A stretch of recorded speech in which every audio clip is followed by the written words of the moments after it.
Hello student, good morning. I hope you are safe in your homes and study properly. Student,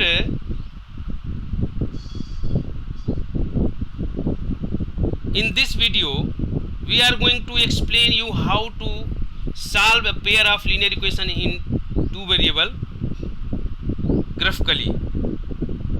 आज की इस video में बच्चों हम आपको ये बताएंगे कि किस प्रकार से पेयर ऑफ लीनियर इक्वेशंस के सलूशन निकालेंगे, किस तरह से हम ग्राफिकली ग्राफ के माध्यम से लीनियर इक्वेशंस के सलूशन फाइंड करेंगे।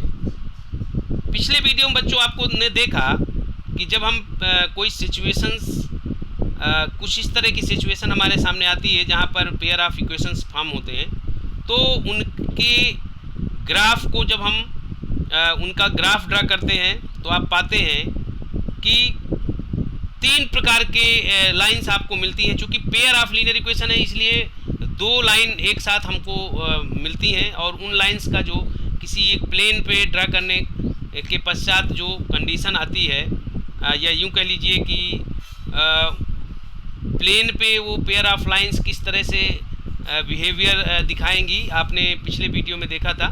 और आपने पाया कि एक जो कंडीशन थी वो क्या थी कि इंटरसेक्टिंग लाइन आपको मिली, और एक जो पेयर ऑफ लीनियर इक्वेशंस का जो लाइन ड्रा किया आपने, वहाँ पर आपने देखा कि पैरेलल लाइंस आपको मिली।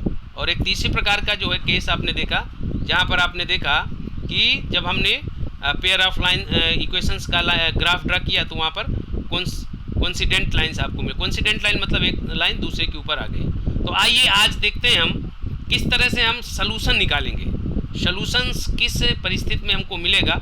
आपको मालूम है कि जब लाइंस एक दूसरे को इंटरसेक्ट करेंगी तो एक कॉमन पॉइंट आपको मिलता है ना, और जब लाइन एक दूसरे के ऊपर आती है यानी कोइंसिडेंट की स्थिति बनती है तो वहाँ पर इनफाइनाइट कॉमन पॉइंट्स होते हैं। और जब पैरेलल लाइंस होती हैं तो वहाँ पर आप क्या होता है कि सिर्फ आपको कोई आपको कॉमन पॉइंट नहीं मिलता, यानी पैरेलल लाइंस कभी एक दूसरे को इंटरसेक्ट नहीं करती हैं। तो आइए देखते हैं इस वीडियो के माध्यम से हम ग्राफिकली कैसे हम इक्वेशंस को सॉल्व करेंगे। आइए देखते हैं। देखिए पिछले वीडियो में आपको मैंने ज्योमेट्रिकली और एल्जेब्राइकली किसी वर्ड प्रॉब्लम को किस तरह से आप ग्राफिकली और एल्जेब्राइकली आप रिप्रेजेंट करते हैं उसके बारे में बताया था। आइए देखते हैं कि हमारे पास पेयर ऑफ लीनियर इक्वेशन है, उसको हमें ग्राफिकल मेथड से सलूशन निकालना है तो कैसे करेंगे। थोड़ा सा मैं आपको एक्सप्लेन कर दूं कि जब हम पेयर ऑफ लीनियर इक्वेशन हमारे पास रहेंगे तो उसके लिए पहले आपको ये देखना पड़ेगा कि ग्राफिकली तो हम रिप्रेजेंट कर पाएंगे, लेकिन उसका सलूशन होगा या नहीं होगा ये डिपेंड करेगा कि किस प्रकार का पेयर ऑफ लीनियर इक्वेशन है। तो यहाँ पर मैंने आपको पिछले वीडियो में जो सिचुएशन 3 एग्जाम्पल दिए थे उन्हीं में से एक जो एग्जाम्पल पहला था जिसमें आपका जो है अखिला ने क्या किया था, मेले में जाकर क्या किया था, जायंट व्हील्स पे राइड किया था, साथ में हुपला एक गेम था वो खेली थी। तो उसके आधार पर आपने वो अगर वीडियो आपने देखा होगा तो वहाँ पर हमने उसका ग्राफ ड्रा किया था, और ग्राफ में आपने पाया था कि दोनों जो लाइंस हैं इक्वेशन का वो एक दूसरे को इंटरसेक्ट कर रही हैं। और कहाँ इंटरसेक्ट कर रही हैं, वहाँ 4 2 पॉइंट पर। तो जब 4 2 पॉइंट पे इंटरसेक्ट कर रही हैं मीन्स क्या हो गया, 4 2 lie on the lines represented by both the equation. ये इक्वेशन थे आपके x - 2y = 0 and 3x + 4y = 20, ये इक्वेशन थे। तो 4 2 क्या हो रहा है, ये पॉइंट जो है दोनों लाइन पे क्या हो रहा है, लाई कर रहा है। अब इसको हम एल्जेब्राइकली चेक कर लेते हैं कि ये बात सही है गलत। अगर वो लाई कर रहा होगा means 4 2 is the solution of this both the equation. तो जब आप यहाँ पर वैल्यू रखेंगे तो आप ध्यान से देखिए यहाँ पे दिखाया भी गया है x = 4। अब आप कहेंगे x 4 क्यों, क्योंकि जब भी कोऑर्डिनेट्स आप लेते हैं एक्स वाई फॉर्म में लेते हैं, यानी पहला जो नंबर होती है वो x की वैल्यू होती है और दूसरी जो नंबर होती है y की वैल्यू होती है। तो आप यहाँ पर रखेंगे तो आप x - 2y = 0। तो आप देख सकते हो ध्यान से 4 - 2 × 2 यानी 4 = 0। इसका मतलब इस इक्वेशन का वो ये सेटिस्फाई कर रही है, मीन्स ये इसका सोल्यूशन है। बिल्कुल इससे ये जो पॉइंट है ये इस लाइन के ऊपर या इस इक्वेशंस के लाइन पर आएगा, इस इक्वेशन का जो ग्राफ होगा उसके ऊपर स्थित होगा। ओके, दूसरे में अगर आप देखें रखे तो 4 3 जा 3 4 जा 12 प्लस 4 2 जा 8 प्लस 12 प्लस 8 इक्वल टू 20, तो इसका मतलब ये दूसरे इक्वेशन को भी सेटिस्फाई कर रही है। तो इस तरह से आप कह सकते हो कि since 4 2 is the only common point on both the line there is one and only one solution for this pair of linear equation. यानी जब आपकी जो इंटरसेक्टिंग लाइन केस है कुछ इस तरह से होता है और वहाँ पर एक ही कॉमन पॉइंट हो रहा है, ये जो पॉइंट होता है वो दोनों लाइन पे स्थित होता है, तो इस तरह का जब कोई लाइन्स आपकी जब किसी पेयर ऑफ इक्वेशंस का जो ग्राफ है वो इंटरसेक्टिंग लाइन होगा तो इसका मतलब वहाँ पर सिर्फ और सिर्फ एक कॉमन सोल्यूशन आपको मिलेगा। तो ये 4 2 क्या है, उस pair of line x minus 2y equal to 0 और 3x plus 4y equal to 20 का कॉमन सोल्यूशन है। ओके बच्चों, जब कॉमन सोल्यूशन है तो इसका मतलब हम कह सकते हैं कि x किसको हमने माना था, नंबर ऑफ राइट्स, तो 4 बार जो है वो जॉइंट व्हील पे राइड किया और अखिला ने, और 2 बार उसने हुपला, क्योंकि y हमने hoopla number of played hoopla ये हमने माना था, तो इस तरह से इसका आ गया सोल्यूशन आ गया। अब बच्चों देखिए इसी तरह से दूसरा एग्जांपल जो हमने लिया था वहाँ पर आपने देखा था कि एक लाइन दूसरी लाइन के ऊपर क्या हो गई थी, कोइंसिडेंट हो गई थी। तो इस तरह से यहाँ से ये पता चल रहा है कि जितने सोल्यूशन पहले वाले लाइन के हैं या पहले वाले इक्वेशंस के हैं उतने ही सोल्यूशन जो है दूसरे वाले, तो इस तरह से यहाँ पर सारे पॉइंट्स कोइंसाइड हो जा रहे हैं, इसलिए इनफाइनाइट मेनी सोल्यूशंस की स्थिति बन रही है। तो जब इस तरह की स्थितियाँ बनती हैं तो आप कह सकते हो कि ऐसे pair of equations infinite many solutions represent करते हैं। ओके बच्चों, सो यहाँ पर हम ये कह सकते हैं बहुत सारे पॉइंट, जैसे हम कह सकते हैं कि जो इरेजर की कीमत है, पेंसिल की कीमत है वो 3 रुपये है, इरेजर की 1 रुपये है, या फिर हम कह सकते हैं कि पेंसिल की कीमत 3 रुपये 75 पैसे है और इरेजर की कीमत 0.50। तो इस तरह से बहुत सारे सोल्यूशन होंगे, ये निश्चित नहीं है कि कौन सा फिक्स सोल्यूशन है, कॉमन सोल्यूशन है। तो ऐसे pair of equations infinite many solution रखते हैं। तीसरा हमने रेल के एग्जाम्पल दिया था, 2 रेल क्लास इज, आपको मालूम है कि 2 rails never cross each other. So जो आपको एग्जाम्पल 3 के जो ग्राफ मिले थे वो किस तरह के थे, पैरेलल लाइंस ग्राफ थे, और आप देख सकते हो चूंकि पैरेलल लाइंस एक दूसरे को कहीं इंटरसेक्ट नहीं कर सकती, तो ऐसे जो पेयर ऑफ लीनियर इक्वेशन होते हैं उनके कोई सोल्यूशन नहीं होते हैं। तो आप कह सकते हैं जो पहले 2 केस होते हैं जिनमें सोल्यूशन एक कॉमन सोल्यूशन होता है और इनफाइनाइट मेनी सोल्यूशन, उस प्रकार के पेयर ऑफ लीनियर इक्वेशन को हम कंसिस्टेंट बोलते हैं, कंसिस्टेंट। ओके, और जो तीसरा है जिसमें पैरेलल लाइंस प्राप्त होती हैं जिनमें कोई सोल्यूशन नहीं होता, उनको हम इनकंसिस्टेंट लीनियर इक्वेशन बोलते हैं। थोड़ा आपको ध्यान रखना है, ये एग्जाम के पॉइंट ऑफ व्यू से बहुत इंपॉर्टेंट है।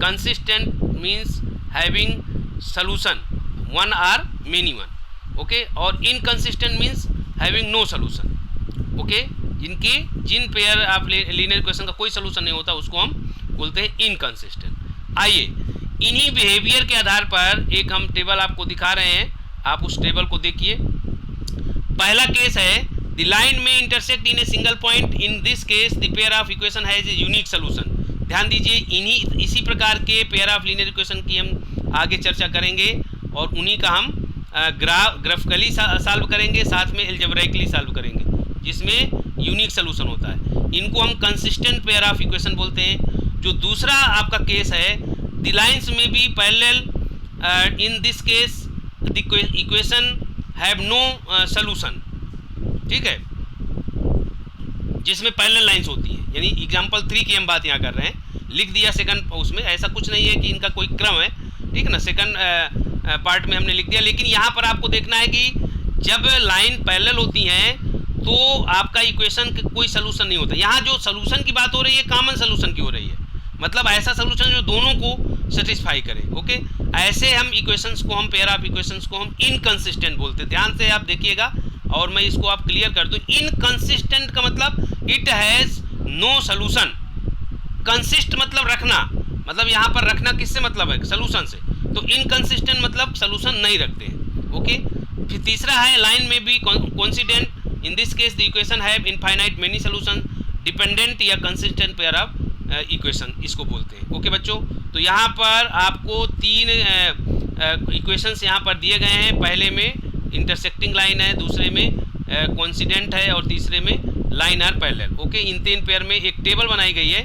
अब देखिए, without doing any calculations, without drawing the graph of pair of linear equations, we can able to find that pair of linear equation are consistent or inconsistent. Pair of linear equation represent intersecting line, represent parallel lines or represent coincident line.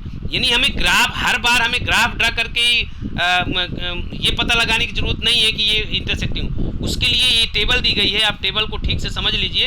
Table में ये जो A1 B1 C1 A2 B2 C2 एक coefficient हैं, इनको हमें compare करना है और इनके कंपैरिजन के आधार पर हम ये बता पाएंगे कि पेयर ऑफ लीनियर इक्वेशंस किस प्रकार के हैं, मतलब कंसिस्टेंट है या फिर इनकंसिस्टेंट है, या दूसरी तरह हम पता कर सकते हैं कि लाइन इंटरसेक्टिंग रिप्रेजेंट कर रही हैं या लाइन कोइंसाइड होंगी या फिर लाइन पैरेलल होंगी। आइए देखते हैं पहला केस। देखिए, पहला हमने यहाँ पर x - 2y = 0, 3x + 4y - 20 = 0। अब यहाँ पर हमें कंपेयर करना है।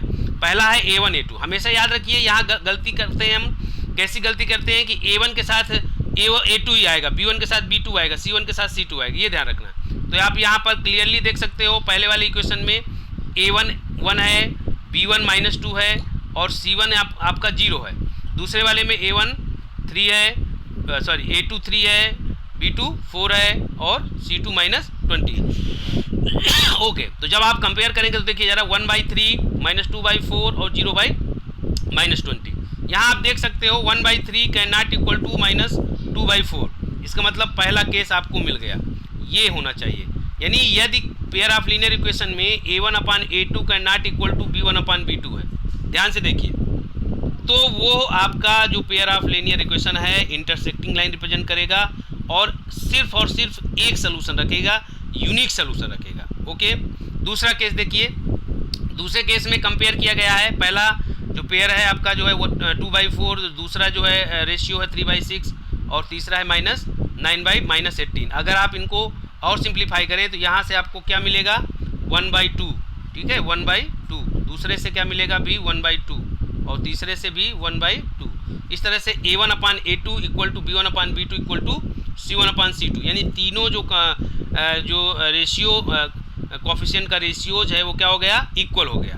तो जब ऐसी स्थिति आती है तो इसको हम बोलते हैं कोइंसिडेंट लाइंस। जब आप इस तरह के पेयर ऑफ लीनियर इक्वेशन का ग्राफ ड्रा करोगे तो कोइंसिडेंट लाइन आएगी और यहाँ से आपको इनफाइनाइट मेनी सॉल्यूशन मिलेंगे। यानी एल्जेब्राइकली आप इनको भी सॉल्व नहीं कर पाओगे।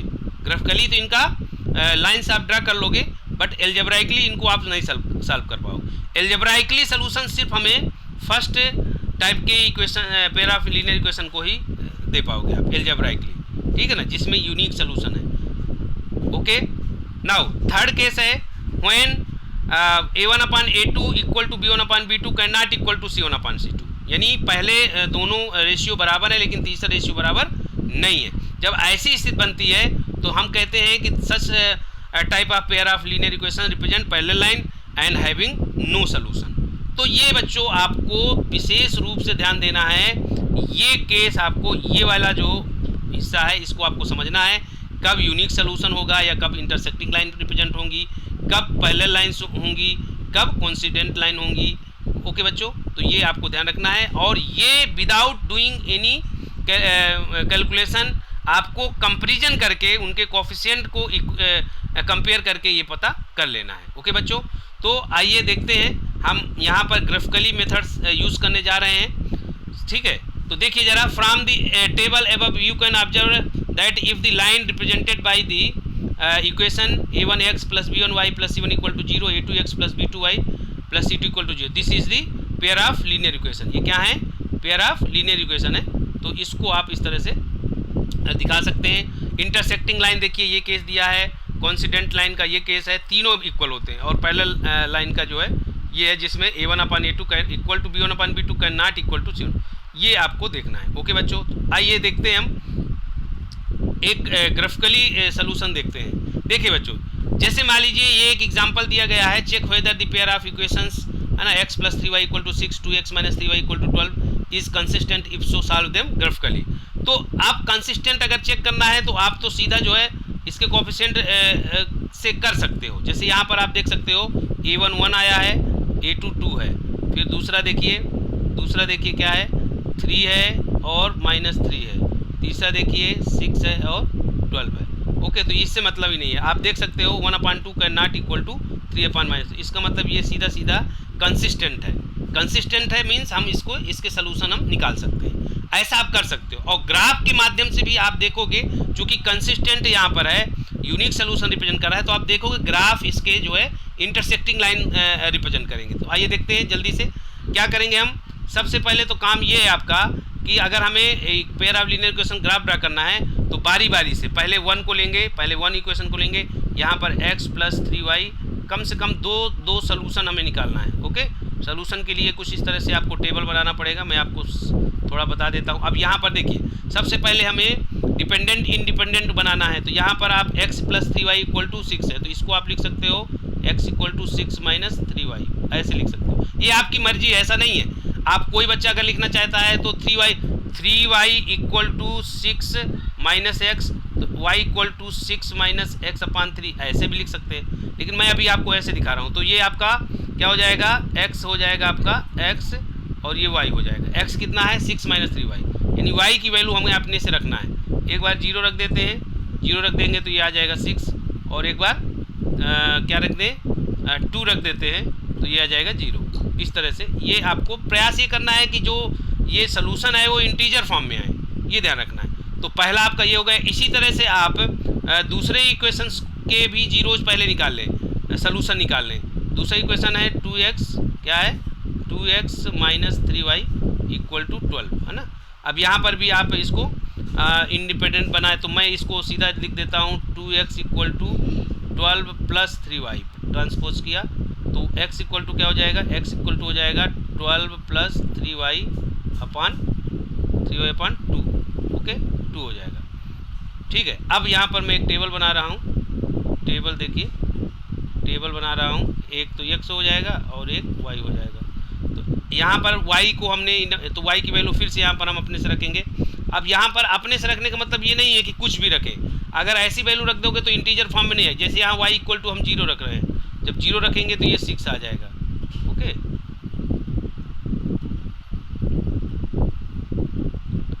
और इसी तरह से अगर आप जो है यहाँ पर -4 रख दें, -4 रख दें y की वैल्यू, तो -4 रखने पे ये 0 आ जाएगा। इसको थोड़ा सा ध्यान रखना है कि इंटीजर फॉर्म में ही ज़्यादातर वैल्यू आनी चाहिए। अब आपके पास पॉइंट, पहले वाली इक्वेशन के पॉइंट हो गए 6 0 और 0 2, और दूसरे का 6 0। इसको आप देख लीजिए, इस का मैंने सोल्यूशन दिखाया, यहाँ पे आप देख सकते हो टेबल भी है। तो इस तरह से आप देख सकते हो यहाँ पर कि यहाँ पर दिखाया गया है कि ग्राफ में इन पॉइंट्स को कैसे, पहले हम इसकी बात कर लें जल्दी से। ये आपका है, आप देखिए ज़रा, तो इसमें 0 2 आपको पहले एक ग्राफ शीट लेना है, उस पर x y इस तरह से ड्रा करना है, ठीक है, और इसके बाद नंबरिंग करना है, जैसा कि आप 9th क्लास में करे हो। तो आप यहाँ पर देख सकते हो 0 2 का मतलब हुआ ये y एक्सिस पे जाएगा, ये देखिए ये पॉइंट हुआ 0 2, 6 0 x एक्सिस पे जाएगा। इन दोनों को आप मिला दोगे तो एक लाइन आपको मिलेगी। लाइन देखो किस तरह से ड्रा की गई है, और ये जो लाइन है किसका है, ये x + 3y = 6। इस तरह से आपको बताना है कि this is the line of this equation. इसी तरह से दूसरा है 0 - 4 नीचे आएगा, और 3 - 2 मतलब ये 3 हुआ और ये 2 हुआ, तो ये पॉइंट हुआ आपका। दोनों को मिलाएंगे तो ये दूसरा ग्राफ मिलेगा आपको, और इसका किसका ग्राफ है ये आप कह सकते हो 2x - 3y = 12। और आप देख सकते हो कि दोनों ग्राफ एक दूसरे को इस B पॉइंट पे इंटरसेक्ट कर रहे हैं। कहाँ पे कर रहे हैं, इस B पॉइंट पे इंटरसेक्ट कर रहे हैं, मतलब ये आपका इंटरसेक्टिंग लाइन को रिप्रेजेंट कर रहा है। और इंटरसेक्टिंग लाइन का मतलब हुआ कि pair of linear equation has unique solution. अब यहाँ पर देखिए 6 0 आया, मतलब जहाँ जो इंटरसेक्टिंग पॉइंट है उसके हमें कोऑर्डिनेट देखने हैं 6 0। तो 6 का मतलब पहले हम x को रिप्रेजेंट करता है नंबर, तो x = 6 और y = 0। तो इस तरह से x = 6 y = 0 is the required solution of this equation. तो इस तरह से आप चेक करके उसमें वैल्यू पुट करके चेक कर सकते हो कि ये सोल्यूशन है कि नहीं। आइए एक मैं और एग्जांपल देता हूँ, मैंने आपके एक्सरसाइज क्वेश्चन का लिया है, question number 7, draw the graph of equation x minus y plus 1 equal to 0, 3x plus 2y minus 12 equal to 0, determine the coordinate of the vertices of triangles form by these lines and x axis set the triangle. ये थोड़ा सा आपको ध्यान रखना है कि यहाँ पर सलूशन पूछा ही नहीं है, ठीक है ना, लेकिन हम यहाँ पे सलूशन भी आपको बताएंगे, साथ में क्या पूछा है, triangle form by these line. These line का मतलब x minus y plus 1 equal to 0 और 3x plus 2y minus 12 equal to 0, इनसे प्राप्त होने वाली लाइन। और तीसरी लाइन है, क्योंकि ट्रायंगल बनाने के लिए 3 लाइन चाहिए, तो 2 लाइन तो आपको यहाँ से मिल जाएगी, तीसरी लाइन क्या हो जाएगी, x एक्सिस। तो इस तरह से ट्रायंगल हमें दिखाना है, सॉरी रीजन सेट करना है और साथ में उसके कोऑर्डिनेट बताना है। तो कैसे स्टार्ट करते हैं हम, let us draw the graph of equation. सबसे पहले हमको ग्राफ ड्रा करना है। ग्राफ ड्रा करने के लिए देखिए, पहले मैंने equation x minus y plus 1 लिया है, यहाँ पर मैंने ट्रांसपोज किया x equal to y minus 1 और यहाँ पर y को इंडिपेंडेंट बना दिया, मतलब y की वैल्यू आपको अपने से रखना है।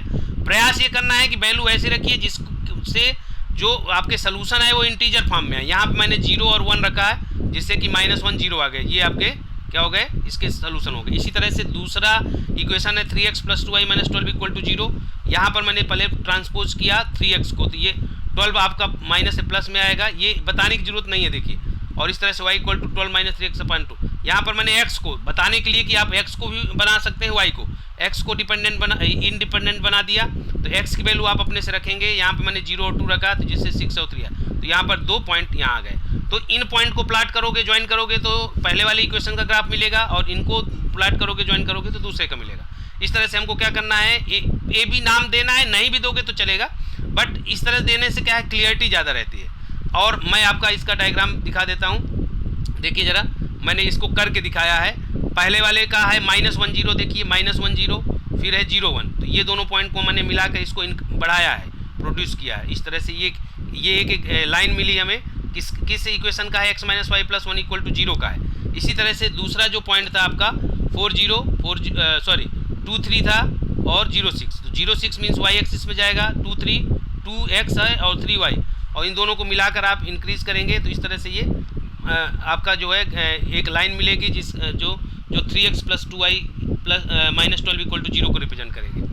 अब देखिए, ये बनाने के बाद अगर सलूशन की हम बात करें तो ये दोनों जो लाइन्स एक दूसरे को आप ध्यान से देखिए, एक दूसरे को कहाँ पे इंटरसेक्ट कर रही हैं, Q पर, मीन्स 2 3 पर। तो इसका जो सलूशन होगा, चूँकि 2 3 मीन्स x इक्वल टू 2 हो जाएगा और y इक्वल टू 3 हो जाएगा, ठीक है। लेकिन हमें यहाँ सलूशन के साथ साथ सलूशन तो नहीं बताना था, बट यहाँ पर मेन चीज़ थी कि इन दोनों लाइन और x एक्सिस, देखिए ज़रा, ये है आपकी x एक्सिस, ये और ये 2 लाइन है, इनके बीच का जो ग्राफ है, इनके बीच का जो रीजन है वो ट्रायंगुलर बन रहा है, तो इसको हमें सेट करना है। मैंने यहाँ सेट करके दिखाया है, साथ में हमें कोऑर्डिनेट भी बताना है। तो कोऑर्डिनेट आपका पहला ये आ गया, दूसरा ये आ गया, तीसरा ये आ गया। तो यहाँ पर मैंने यहाँ लिखा है vertices of triangle form -1 0 2 3 and 4 0, तो ये लिखना था। साथ में सलूशन से यहाँ पूछा नहीं गया, लेकिन मैंने दिखाया कि ये सलूशन भी आपको लिखना है, तो इस तरह से आपको ग्राफ शीट के ऊपर ही लिखना है। तो ये है ग्राफिकली मेथड, इसको इस तरह से आप सॉल्व करेंगे। बहुत सारे एक्सरसाइज क्वेश्चन हैं, वो उसको आपको करके देखना है, जहाँ कोई प्रॉब्लम होगी उसको डिस्कस करना है। प्रयास ये करना है कि जितने भी आप इक्वेशंस के जो सलूशन निकालिए वो ज़्यादातर इंटीजर फॉर्म में रहे। इंटीजर फॉर्म में रहने से क्या है कि प्लॉटिंग में आपको दिक्कत नहीं जाएगी। ओके बच्चों, तो इन क्वेश्चंस के ऊपर मैंने कुछ ब्रेन स्टॉर्मिंग क्वेश्चन दिया है, थोड़ा सा आपको दिमाग लगाना पड़ेगा, इसको आपको करिएगा और इसका सलूशन आपको ग्राफिकली मेथड से सॉल्व करना है। एक दूसरा क्वेश्चन मैंने दिया है, इसको भी आपको करना है और ग्राफिकली मेथड से सॉल्व करना है। तो ये तो 2 आपके जो है एक्सरसाइज क्वेश्चंस के बाहर के क्वेश्चन है। आइए देखते हैं एक्सरसाइज 3.2 के 3 क्वेश्चन मैंने यहाँ डाले हैं, है ना। आपको इन क्वेश्चंस को करना है। पहले 2 क्वेश्चन वर्ड प्रॉब्लम है, आप देखिएगा वर्ड प्रॉब्लम को कैसे आप कन्वर्ट करते हैं इक्वेशन फॉर्म में, और इसके बाद फिर देखिएगा कंसिस्टेंट होंगे तभी वो सलूशन देंगे। मीन्स जब a1/a2, देखिए सलूशंस तभी मिलेगा आपको a1/a2